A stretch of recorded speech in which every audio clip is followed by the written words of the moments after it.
seus olhos e ore nessa noite. Querido Deus, querido Pai, em nome de Jesus Cristo, Teu Filho, nós Te louvamos uma vez mais nesta noite. Te agradecemos pela Tua presença tão maravilhosa nesta madrugada, Senhor, aonde já temos ouvido a Tua voz através dos louvores, dos hinos entoados ao Teu nome. E neste momento nós Te pedimos, ó Deus, estende as Tuas mãos, usa Teu Filho, Senhor, na Tua palavra nesta noite, usa como um instrumento, como uma ferramenta, Jesus, nas Tuas mãos. Uma vez mais queremos ouvir a Tua voz através da Tua palavra, é o que nós Te pedimos em nome de Jesus. Amém e amém, Jesus. Queridos, quero saudar a todos com a paz do Senhor. Amém. Ordem os vossos acessos por bondade. Enquanto externo a minha gratidão a Deus pelo privilégio e a honra de fazer parte desse trabalho de restauração, para mim é uma satisfação enorme estar participando dessa festividade de aniversário desse trabalho, Centro de Recuperação Vidas Jovens, o Jovem, e quero por isso agradecer pastor Atenor, Vitor Júnior, todos aqueles que fazem a administração deste centro de eventos e sobretudo pastor Levi, pastor presidente desta igreja, pela aquiescência, a credibilidade de poder estar aqui. Outro sim, quero louvar a Deus pela vida dos amigos pastores que estão presentes, pastor Anderson Fagundes, pastor Obadias, todos os demais pastores aqui presentes.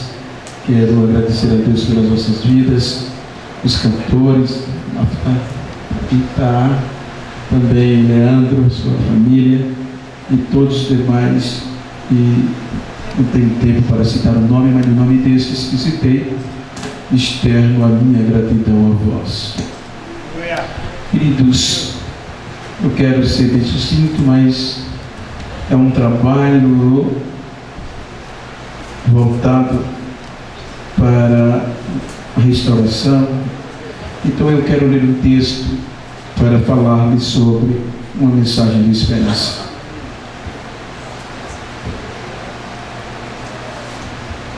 Quero fazer menção de gratidão a Deus pela vida do Carlinhos, da Eda, são amigos, pela receptividade e carinho. Quero deixar registrados os meus agradecimentos. Eu quero ler um texto que está no livro do profeta Isaías. É uma palavra, um texto muito conhecido dos irmãos, através dos louvores, das mensagens e da leitura propriamente dita, pois é um texto que nós conhecemos e quase salteado. Capítulo 38 do profeta Isaías.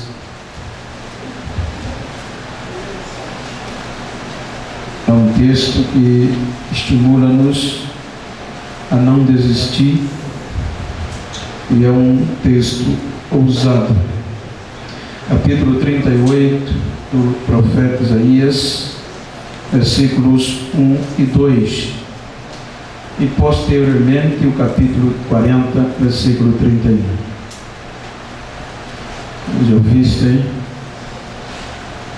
O texto diz: naqueles dias, Ezequias adoeceu de uma enfermidade mortal, e veio a ele Isaías, filho de Amós, o profeta, e lhe disse: assim diz o Senhor, põe em ordem a tua casa, porque morrerás e não viverás. Então virou Ezequias o rosto para a parede e orou ao Senhor. No versículo 31 do capítulo 40, Isaías, falando de um livramento, ele fala: mas os que esperam no Senhor renovarão as suas forças e subirão com asas como águias, correrão, não se cansarão, caminharão e não se fatigarão. Queridos, aqui há um texto que nos traz uma palavra de esperança e de desafios. Haja vista que nós estamos vivendo em períodos de confrontos e de desafios. Contudo, nós observamos o texto em apreço de uma contundência tremenda acerca da restauração. Quando nós observamos o seu contexto, é verdade que Jerusalém, o reino de Israel, o todo de Israel, estava na preeminência de um caos sem precedente. Haja vista que o período era desafiador. Quando nós observamos o contexto do norte, as 10 tribos que estavam no norte, havia uma desolação total, porque Deus usa o profeta Oséias para advertir o reino do norte acerca de um quebrantamento, de um arrependimento, cujo Deus vai ao ápice da demonstração de amor. Os irmãos hão de convir que o profeta Oséias, ele se torna o ápice do opróbrio, o ápice da vergonha, dentro de um contexto simbólico, onde Deus queria mostrar o quanto foi traído e o quanto mesmo assim o amava, sem abrir mão de Israel. Então a Bíblia nos mostra que Oséias, ele profetiza no reino do norte, ou nas 10 tribos, com a sede em Samaria. Quanto o reino do sul, havia um caos quase que iminente, haja vista que a Bíblia nos mostra que a desobediência, a insensibilidade havia ultrapassado o limite normal do ser humano, haja vista que o povo estava insensível à voz de Deus e o pecado já predominava desde a sede, desde Jerusalém até a mais simples Copana. Então o povo estava totalmente com o coração endurecido, longe de Deus e afastado de Deus. É neste período que o Reino do Sul vive 4 períodos turbulentos, caóticos, dentro do contexto sociopolítico, econômico e sobretudo espiritual. A Bíblia nos mostra que o caos se estabeleceu de uma maneira tão terrível que Deus precisava de uma atitude por parte do povo. É aqui que Isaías, ele se apresenta no contexto da visão, mostrando esses 4 períodos tenebrosos. Foram um período que atingiu o rei Uzias, o rei Jotão, o rei Acás e o rei Ezequias. Quando nós observamos todo o contexto da história, a Bíblia mostra que o período do rei Uzias foi um período de incerteza dentro do Reino do Sul. Haja vista que o contexto bíblico mostra que Uzias foi um homem que mexeu com Deus. Uzias foi um homem bom, foi um homem cujo está escrito que fez o que era bom aos olhos de Deus. O período do rei Uzias foi um período de descoberta, de engenhosidade, de ciência. A Bíblia fala que Deus o engrandeceu sobremaneira, Deus lhe deu conhecimento contextualizando bélico e científico, a ponto que a Bíblia nos mostra que Uzias, ele foi engenhoso no contexto de guerra. Ele inventou, ele que descobriu e que deu vida a algumas armas de guerra, como máquinas de atirar flechas, como máquinas das esquinas e como também escudo e tantos outros que ele criara para o contexto bélico. O feito de Uzias foi tão grande que Uzias se engrandeceu. A Bíblia diz que a fama do rei Uzias no contexto científico foi longe e passou por todo o Egito. Isso implica dizer que Uzias se tornou uma celebridade adiante de todas as nações circunvizinhas e nações à distância também. A Bíblia mostra que este grande membro, esta fama, esse potencial científico elevou o coração do rei Uzias. Então Uzias agora, ele perde a sensibilidade de Deus. E a Bíblia diz que ele vai ultrapassar o limite da sua unção. Agora o rei Uzias toma por direito oferecer sacrifício cuja esta tarefa pertencia aos sacerdotes. A Bíblia diz que a intenção de Uzias foi tão catastrófica que o escritor destaca alguns sacerdotes que tiveram coragem de confrontá-lo, porque quando Uzias ele entra com incensário no santuário para oferecer sacrifícios, então os sacerdotes se opuseram e disseram a ele que aquilo não era tarefa para ele fazer, mas mesmo assim ele fez e persistiu, não obedecendo o conselho sacerdotal. Porém é aqui que a Bíblia diz que no ápice do seu apogeu, no ápice da sua fama, Deus o feriu de lepra por conta desta intenção. É esta doença do rei Uzias, é esta lepra que o torna repugnado diante do povo e diante das autoridades políticas do seu reinado. Então, de direito, pegaram Uzias e o destituíram, colocando em uma casa separada. Haja vista que a Bíblia diz que Uzias se tornou um homem leproso. Quando Uzias se torna leproso e é colocado numa casa separada, ele perde o poder, o domínio administrativo de Jerusalém. Então, automaticamente entra o sucessor, que era o seu filho, o primeiro na linhagem, e é o rei Jotão. Agora o rei Uzias está enclausurado em uma casa separada e o rei Jotão assume o poder administrativo. Quando Jotão assume o poder administrativo, então havia uma probabilidade de melhora.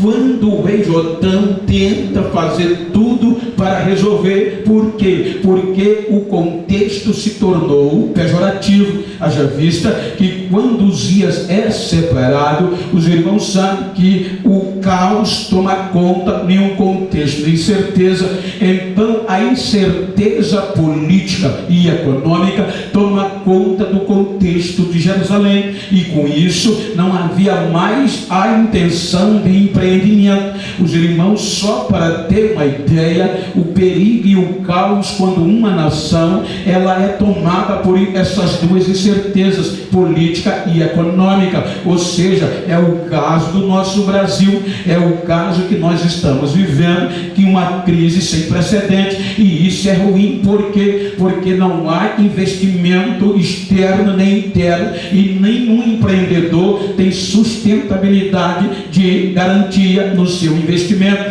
Então, dentro deste contexto, a incerteza tomou conta do reino do norte, do reino do sul, ou Jerusalém. Então o rei Jotão quis resolver este caos. Ele tentou até retroceder alguns preceitos para tentar recuperar esta questão, porém a Bíblia mostra que ele não consegue. Haja vista que quando a crise assola, agora é deixada pelo rei Jotão, pelo rei Uzias, uma crise de incerteza. O rei Jotão pega uma bomba, porque ele começa a enfrentar uma crise social. Os irmãos, vou tomar outro exemplo atual, o caso da nação da Venezuela. Houve uma incerteza política e automaticamente isso gera um caos social, se não tiver uma atitude que reverta o quadro. Então, agora, como não houve uma atitude, houve uma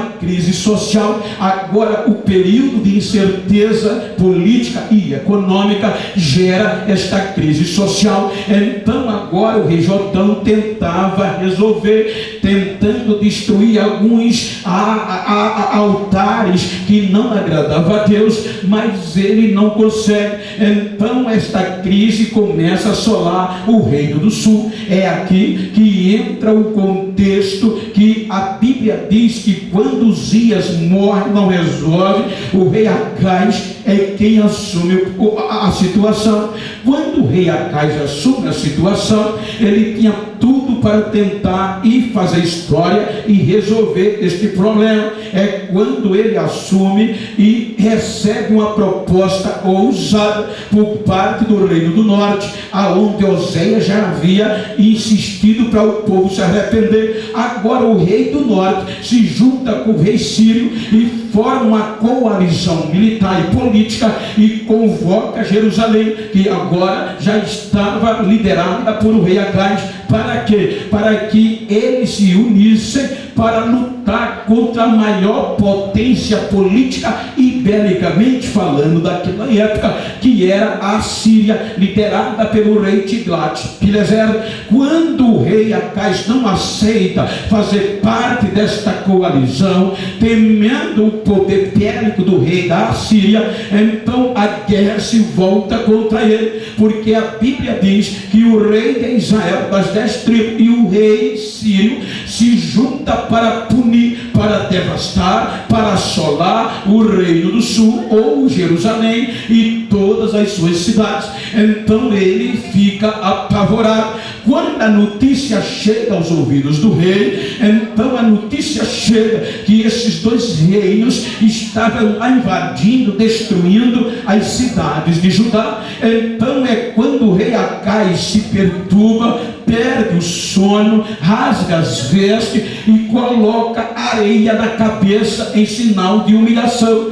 Quando ele está no ápice da humilhação, é quando Deus vai ao profeta Isaías e manda Isaías levar uma mensagem para o rei Acais, porque agora, além da incerteza política e econômica, além da crise social, a ameaça agora era guerra, era um momento de guerra, de desafio e de desaforo. Então, quando Isaías sobe para profetizar para o rei Acais, ele leva uma mensagem de esperança. Olha o que é que diz o profeta para o rei, em nome de Deus. Isaías sobe e diz ao rei Acais: rei Acais, escuta o que diz o Senhor Deus do teu pai Davi. Aquieta o teu coração, descansa, porque eu entregarei os teus inimigos na tua mão. Então o rei Acais estava tão insensível à voz profética que ele olha para Isaías e menospreza. Isaías não desiste de insistir e ele recusando a mensagem.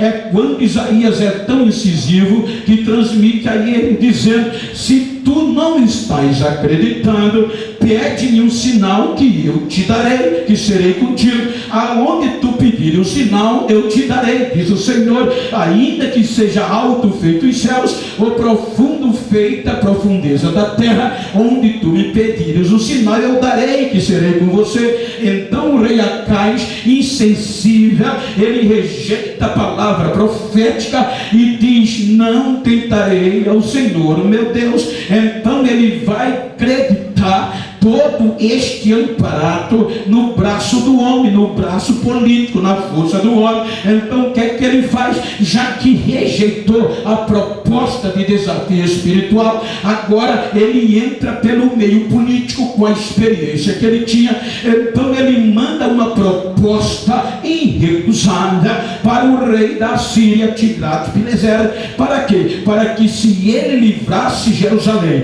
das mãos da ameaça militar, política e militar dos dois reinos, então ele pagaria impostos anualmente, tirando o ouro do santuário e tirando o ouro das ofertas do povo e levando o ouro do palácio. Então o rei da Síria aceita a proposta e vai atacar as tribos do norte. É aqui que a gente chega no segundo livro dos reis, vai lá para o capítulo 24. Agora o rei da Síria, Tiglat-Pileser, invade 10 tribos do norte, arrasa com Israel, coloca-os para a Síria como cativos e coloca em Samaria os moradores das cidades assíria, que era culto, era árvore, era Servafaim, e daí se originam os samaritanos. E pelo outro lado, ele também devasta com a outra ameaça síria que estava ameaçando Jerusalém. Então toda a ameaça de Jerusalém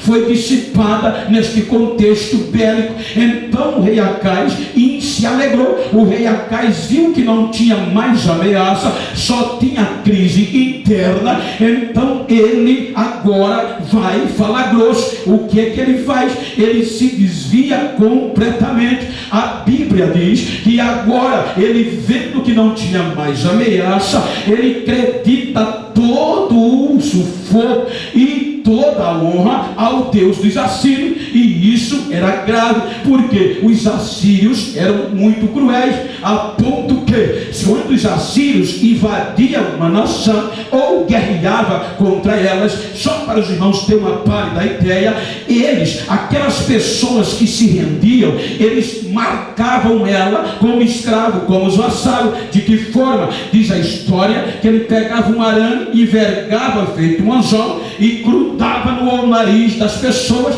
Então, por onde aquelas pessoas passavam com um sinal de arame no nariz, todos sabiam que era escravo dos assírios, era vassalo. Então agora, os que não se entregavam e tentavam resistir, eles capturavam, matavam, arrancando os cabelos, tirando o couro vivo a beliscões, e quebrava os deuses das nações e jogava dentro do fogo. E assim o rei Acais agora enaltece este povo e se esquece de Deus. É aqui que começa o mal pior. A crise estava política, econômica, sócio. A guerra era uma ameaça que havia passado, e agora veio a crise espiritual sobre tudo. Por quê? Porque o rei Acais pegou um grupo de sacerdotes, um grupo de obreiros, e agora levou para Damasco. Para quê? Para aprender, para fazer um curso,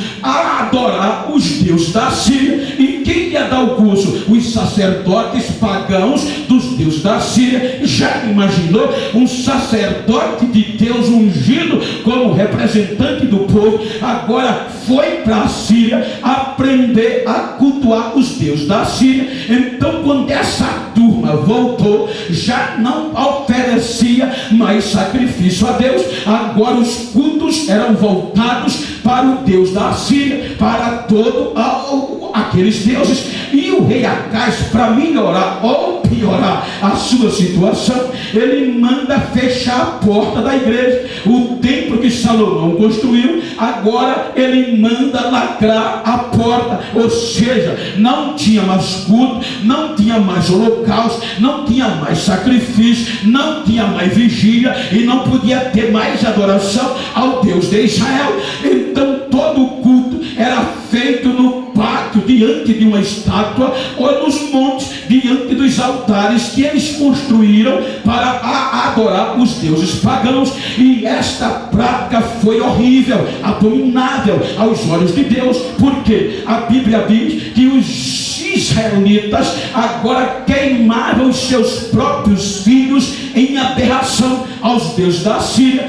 E agora Deus sai de Jerusalém, e o caos agora se torna político e diplomático, porque Jerusalém se tornou vassalo dos assírios, vassalo e escravo da nação assíria. Então todas as outras nações, como o Egito, a Jordânia, a Cisjordânia, rompeu o relacionamento diplomático com Jerusalém. Então Jerusalém sai do contexto do político do mundo e do contexto diplomático. Agora a coisa piorou, e só se via adoração aos deuses da Síria. Para onde se virava, tinha incenso queimado, tinha menino sendo queimado, tinha sacrifício vivo. Mas graças a Deus que no meio da crise ainda sobrou alguns remanescentes que não se entregaram, que ainda tinha esperança de um grande avivamento. Então este pouquinho de remanescente, mesmo no oculto,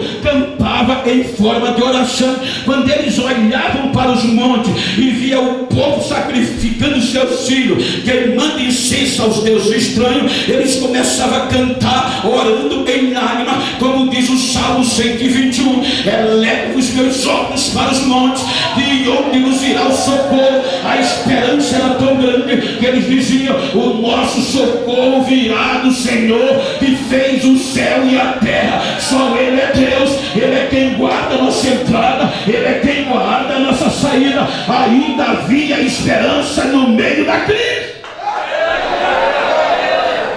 A coisa foi piorando. Insensibilidade. É aqui que o povo se corrompe, os sacerdotes se corrompem, o reino corrompido.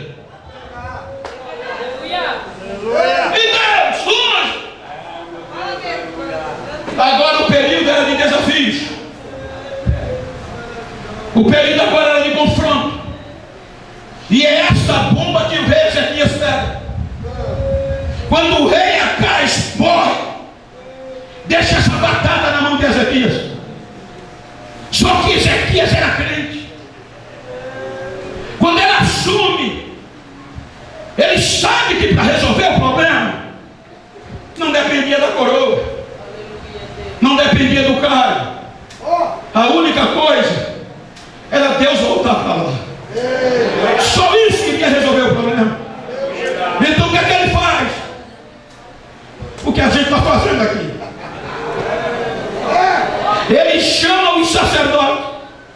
O homem pegou um desafio contra tudo e contra todos. Chama os músicos que não cantavam mais. Reúne o povo num culto público, porque a igreja estava suja, fechada, com o selo lá dentro. E faz um culto ao livre, provocando o povo à santificação. Eu vou conjecturar. Ezequias gritava, e Isaías dando força. Quer resolver o problema? A coroa não vai resolver. Só vai resolver joelhos, jejum e lágrimas, para Deus voltar.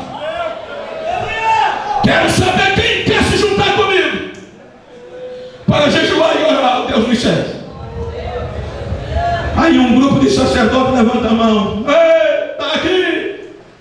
Um grupo de adorador levanta a mão. Estamos aqui. Posso contar com vocês? Pode. Vou marcar o dia do culto da restauração. Crônica diz que ele marca o dia do culto da restauração, confiando naquele povo. A Bíblia diz que quando o povo começa a orar, quando o povo começa a jejuar, quando o povo se quebra na presença de Deus, aí agora ele lança o desafio fatal.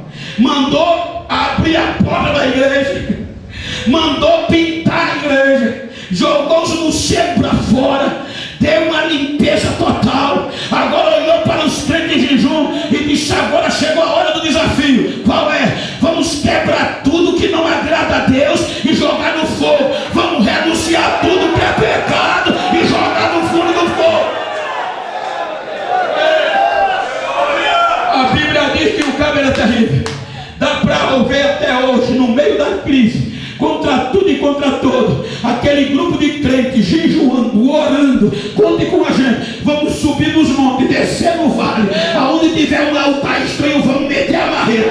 Aí aquele povo com cacetete e com marreta, dá para ouvir o barulho até hoje. Subia no monte, aqui tem um altar que não agrada a Deus, joga joga no fogo. Ali tem outro tem que limpar, tem que limpar.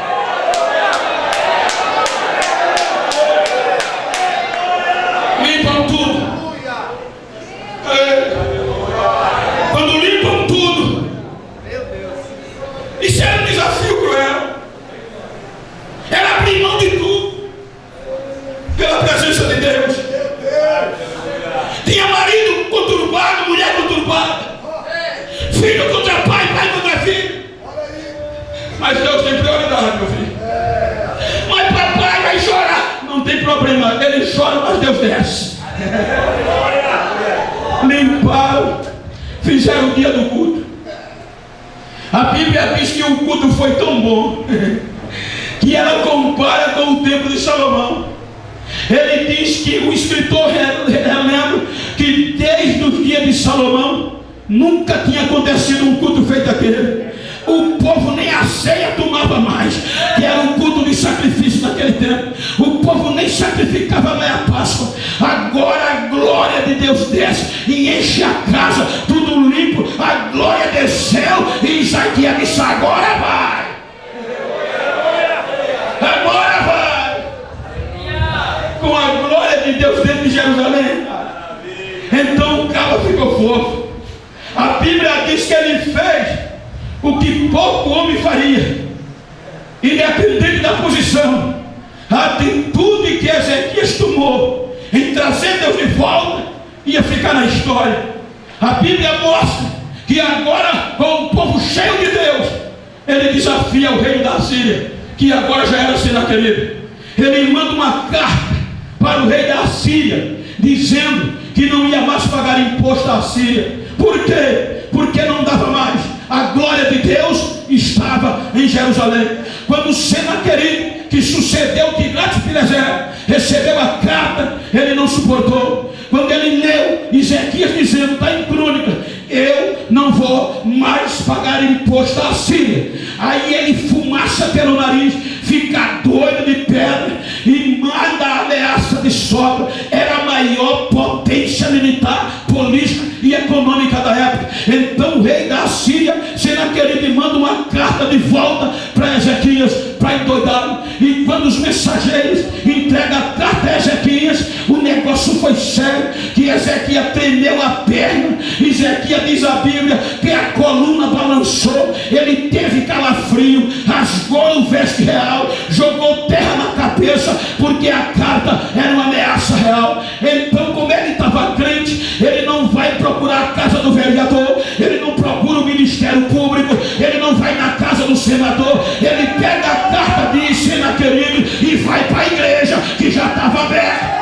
Quando ele chega na igreja, diz crônica que ele entra arrasado, joga a carta no chão e começa a orar. Quando ele bota o joelho no chão, bota a cara no pó, ele faz essa oração. Está escrito que ele diz: Senhor Deus, tu que habita no mais alto e sublime céu, tu que habita no meio dos louvores e estás entronizado entre os querubins, tu que criaste os céus, a terra, o mar e tudo quanto neles há em todo o universo. Senhor, tu que estás sentado no trono, me olhe agora esta carta que eu estou com ela aqui, leia ela para mim, porque tudo que está aqui é verdade. Os assírios queimaram, quebraram os deuses das outras nações e jogaram dentro do fogo, porque não eram Deus, mas o Senhor é o meu Deus, o único varão de guerra, o verdadeiro, o Deus que responde. Olha essa carta para mim, eu quero a resposta.